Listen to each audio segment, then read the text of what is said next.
શું જૂની માપણી મુજબ હાલનું જે રીસર્વે થયું છે એ જૂની માપણી મુજબ પાછું તમારે રીસર્વે કરાવવું હોય તો કરાવી શકાય? મિત્રો, આ સમસ્યાને લગતા ઘણા બધા ખેડૂત મિત્રોના પ્રશ્નો આવ્યા હતા કે ભાઈ અમારા ગામમાં જે અત્યારે રીસર્વે થયું છે એમાં અમારી જમીન છે એ જૂના જે નકશા હતા કે જૂના જે સર્વે હતા કરેલા એના કરતાં નવા નકશામાં કે નવા સર્વેમાં જમીન ઓછી થઈ ગઈ છે, અમુક વીઘા ઓછી થઈ ગઈ છે, કોકમાં અમુક એકર ઓછી થઈ ગઈ છે.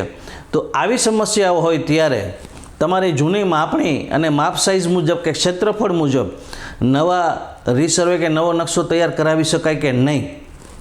તો મિત્રો, આજે આ સમસ્યાનું હલ કરતો આ વિડીયો છે.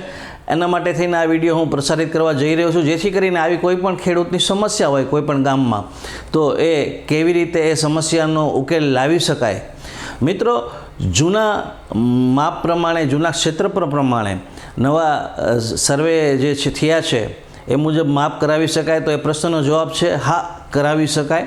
પરંતુ તમારે એ માટે એની પ્રક્રિયા છે એ અનુસરવી પડે, એ પ્રક્રિયા ફોલો કરવી પડે. મિત્રો, સૌ પ્રથમ તો તમારે શું જોવું જોઈએ કે તમારા જે જૂના 7/12 છે, અત્યારના જે 7/12 છે એમાં જો માપ સાઇઝમાં કે ક્ષેત્રફળમાં તફાવત આવ્યો હોય તો તમારા ગામનું જે જૂનું ટિપ્પણ છે અને અત્યારના જે નકશા છે એની સાથે તમારે સરખાવવું જોઈએ.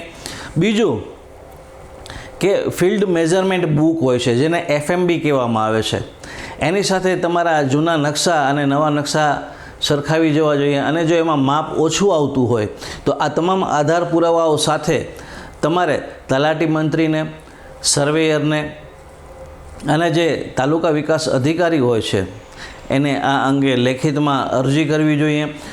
અને લેખિતમાં અરજી કરી અને માત્ર એવું નથી, ત્યાં ઇન્વર્ટ કરાવવી જોઈએ ને એનો આધાર પુરાવો તમારી પાસે રાખવો જોઈએ, એની રસીદ છે એની નોંધ તમારી પાસે રાખવી જોઈએ કે 100 તારીખે તમે એને અરજી આપેલી હતી.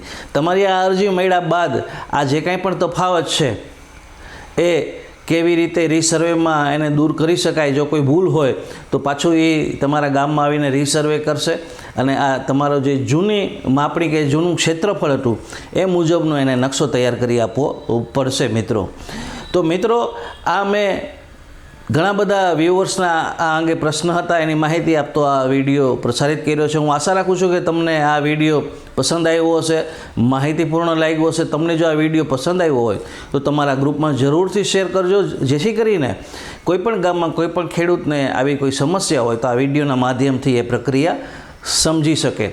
અને તમારા ગામમાં જો આવો કોઈ રીસર્વેનો પ્રશ્ન હોય તો કોમેન્ટ બોક્સમાં જરૂરથી લખશો. મિત્રો, હું એ પ્રશ્નનો જવાબ આપવાનો પ્રયત્ન કરીશ અને કાયદા મુજબ એનું માર્ગદર્શન આપવાનો પ્રયત્ન કરીશ. કાયદા મુજબ એનો ઉકેલ કઈ રીતે લાવી શકાય એનું માર્ગદર્શન આપવાનો પૂરતો પ્રયાસ મારો રહેશે. મિત્રો, ફરી પાછો નજીકના ભવિષ્યમાં નવા વિડીયો સાથે તમારી સમક્ષ રજૂ થઈશ. ત્યાં સુધી મને રજા આપશો.